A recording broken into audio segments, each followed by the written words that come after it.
watching Keepin' It Green. I'm your host, Debbie Klughers, and today I have with me Miss Susan Harder, the founder of the Dark Sky Society, the local chapter here in East Hampton.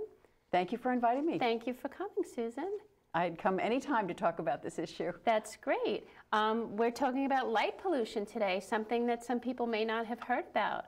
Well, it is something that a lot of people haven't heard about, but when we mention what it is, they go, oh yes, I know light pollution quite well. It's we're not only going to talk about light pollution, we're going to talk about how to help be part of a solution. Exactly, of because light pollution. in every case that I've seen, fixing this problem is cost effective. Right, and simple. And simple.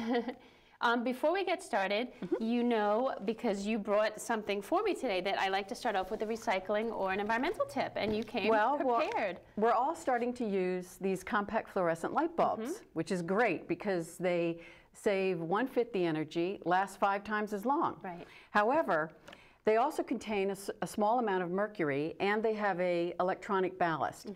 So at this point in time, East Hampton does not have, it has a recycling for the long fluorescent tubes, but it doesn't have a recycling for the small ones. So you can go to the website efi.org. efi.org. And you can buy a little box, and you put your little bulbs in, and it has a pre-addressed FedEx. Now this is if your town doesn't have a recycling program, this is something that you can do. Yes. Okay, so you put your bulbs in there and you send them off. FedEx. You call That's FedEx great. and they pick it up. And so it's included, the FedEx ship and label included? Yes. That's great. And it's, you really do need to do it because they reclaim the mercury. Right, and that's so It's toxic really for the important because environment. otherwise if we're throwing them into the bins, it's going to sink down into the ground, and that's where our water is. Or even the guys that are working at the facilities, they could get It's very some dangerous. of this. Yeah. And in fact, if these ever break, what you need to do is put a wet paper towel on top and then put it into a Ziploc baggie. Okay, that's great. And you know, you showed this one, but these they also come in other shapes, right? Yes. They're so I mean, you'll know it if you have it at your house, if you bought it to try to conserve energy, put them in here, or check out your town's recycling program. I know that Riverhead, I believe Brookhaven, and perhaps Southampton already recycle the small bulbs. That's great. So they are one step ahead of East Hampton. And Islip may as well. So Good. Just check and see. Great. Well, thank you. Thank you for the tip. Sure. Now, you want to tell me a little bit about the dark sky and what you're doing? Well, the dark sky, it's the Dark Sky Association. Okay. And it's not the Dark Ground Association. Right. So I need to make that very clear to people. The ground we want lit up so we can see. And as you can see from this poster I brought in, what we're talking about with light pollution itself, it's only lighting that is excessive, misdirected, or unnecessary. We're not talking about lighting that's serving a public purpose, because obviously, you know, to get around at night, we have to see where we're going. So this shows clearly this is the useful light, and anything outside of this yellow triangle is light pollution. Exactly. Potentially. Yes. And as you can see from this map of the United States at night, this is a satellite photograph, and they've actually been able to measure the light that hits the satellite. And the estimate for the amount of energy that we're wasting, you know, is it's hard to estimate exactly, but it's at least $3 billion a year is wasted by light that's going up instead of down. It costs, I have this little fact, $4.5 billion per year in wasted electrical energy, consuming millions of barrels of oil and releasing tons of pollutants into the air. And that's unnecessary. It's true. And you know what? It's not actually anyone's fault. Right. This is just an old practice that we weren't thinking about. More lights, we're safe, secure. Yes, but it's, right now what we're trying to do is shift people's attention to outdoor lighting. Okay. And that, you know, if you use it sensibly, then everybody wins. Now, you're also an inventor. Oh, I was going to get to that in just a second. Okay. I wanted to let people know that there is a group, a formal group, the International Dark Sky Association.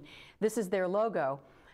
They're down in Tucson, and it was formed by a group of astronomers who noticed that they were losing their night sky, their professional observatories ringing Tucson. So they got together and formed this little organization, the Canaries in the Coal Mine, And they started this organization, which is now worldwide. Nice. You know, we have branches in every and people can go country. online, check out their website, get more information. It's a great resource. And they can also join, you know, if they want to. I'm the New York State section leader. Nice. And I go down to Tucson from time to time. So you can see here on this particular photograph, the east end of Long Island is still relatively dark. And we've got a great, you can go out to Montauk and have great viewing of the night sky. True, we have a professional grade telescope at the Montauk Observatory. People can sign on and get free notices about our star parties. Parties. Yeah, exactly. Not the two-legged kind.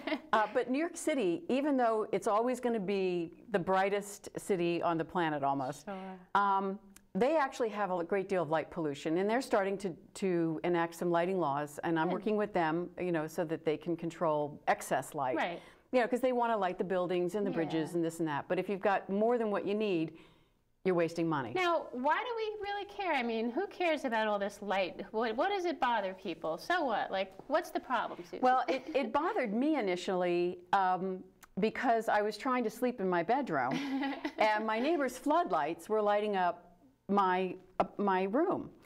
And I tried to figure out what was a good solution. I don't like to complain about something unless I can find a solution. Give them a solution. Good. And at the time, the lighting law that we had, I thought it was, you know, very clear, but it needed to be made more clear. So East Hampton has enacted a law that is very clear. You can't shine lights into people's bedrooms.